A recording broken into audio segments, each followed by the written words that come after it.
What's up guys, Jar here. Recently I've been playing a lot more Arc Raiders off stream with my friends, running our typical maps of things like Night Raid, Stella Montes, or Damn Battlegrounds. But the one map that I haven't had a ton of experience in exploring is the newest offering from Embark Studios, Riven Tides. I dived into the map for a bit after launch, but other things were happening in my life at the time, so I didn't really get to dive into it as deeply as I wanted to. But as I've played it more and more, I've noticed that Riven Tide sticks out in a way that other maps have slowly started to adopt, and that Arc Raiders is getting harder.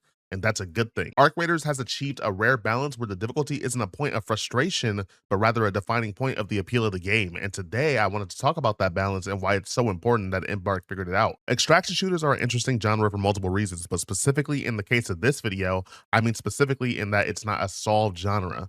What I mean by solved genre is that it's pretty agreed upon what a game looks like when it's said to be in a specific genre, almost like a rule book of sorts. When you think of an RPG, you have an idea of what the combat mechanics will look like. You have an idea what the upgrade system should look like, and they're pretty similar across all of the games in that genre, things of that nature. The same goes for games like first-person shooters, turn-based tactics, and more. These genres have been around for so long that developers and fans have an idea of what they expect those games to look like upon completion, and if it doesn't look like that, it's considered taboo. But there's a very big difference in why that doesn't exist for extraction shooters, and that's because of longevity. Relatively speaking, extraction shooters are still a new and developing genre in gaming.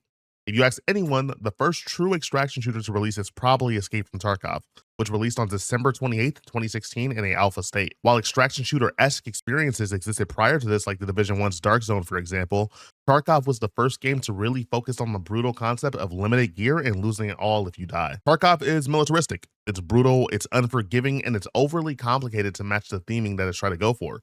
And it works. Today, Tarkov still stands as one of the most successful extraction shooters on the market and set a lot of the pillars for the genre moving forward. So fast forward 10 years later, and we have Arc Raiders. Where Tarkov is a milsim first-person shooter, Arc Raiders is a dystopian third-person shooter. Tarkov features human enemies as its AI threat, while Arc features robots. Tarkov has an entire stat system that rewards you for playing the game and doing various actions that use those stats. The more you use them, the better your character gets at activities related to those stats.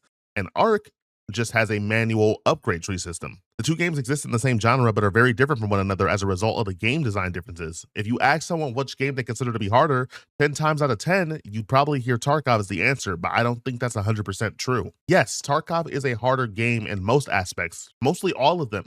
But going back to what I mentioned earlier about Tarkov being overly complicated is a factor. From my own experience of playing Tarkov, I can understand Tarkov's mechanics and systems, but the general difficulty doesn't come from the actual game itself, but at how overwhelming of a game it is when trying to hop into everything at once. And sooner rather than later, that difficulty begins to turn into frustration. And I think a lot of players fall into that similar boat of quitting before they really get into the intricate parts of the game, like gear comparison, weapon mastery, and more. A few of these issues have been remedied by the inclusion of things like arena, balance changes, and more, but the general sentiment I'm getting at is while Tarkov is difficult, I don't think it's nearly as difficult as narratives would have you believe. And instead, a lot of that difficulty comes from general inconveniences that are a part of the core game design, and that leads to player turnover.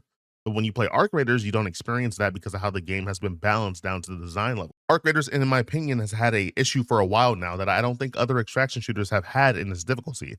Arc as a game hasn't gotten any easier since launch. In fact, it's been the opposite, but it's taken a while to get there. The issue isn't that the game is too easy, it's that players are getting too good. We spent hours studying every Arc threat, weapons, spawn points, map layout, and every other minor detail about the game that we had it all figured out. We knew where the best loot would spawn, where we'd have the most advantage when we get into a fight, the best way to move around all of the maps, and it made Arc Raiders feel very solved from a player perspective. Every raid felt the same after a while, and that leads to player boredom.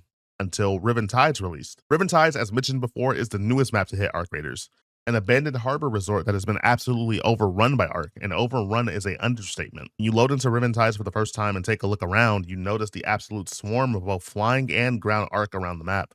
The new Arc turbine looms in the sky as a threat that constantly keeps you on your toes as it feels like it's watching your every move. All of these feelings exist while playing Riven Tides because for the first time in a long time, we aren't the predators on the map, we are the prey. Riven Tides is the first difficulty level 5 map in Arc Raiders, and it makes the other maps look like child's play in comparison. The map was designed as an in-game destination, one that you bring your best gear into with your teammates and are expected to use everything because for the first time, you are at the disadvantage. Eventually, this map will be figured out like the others and people will get better at playing it. But I think that sense of tension and fear will always exist in Riven Tides because of the conscious decision to ramp up the difficulty in such a way that it's a genuine surprise when you load into the map for your first time. The difficulty scale didn't feel like it did much, but with Riven Tides, you can feel that difference immediately and it keeps you on your toes. But what's important is that that difficulty doesn't feel overbearing. Sure, Making mistakes will cause you to die, but you aren't annoyed because your gun suddenly jammed or you're sorting through 6 different healing options figuring out how to heal your broken bone. Arc Raiders has done a great job of keeping the game accessible for players of all skill levels,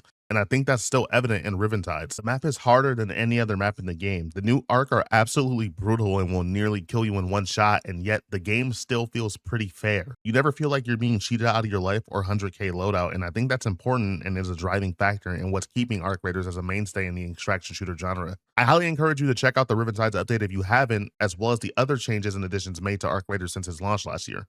It genuinely is some of the most fun content I've played in the game. Thanks for watching.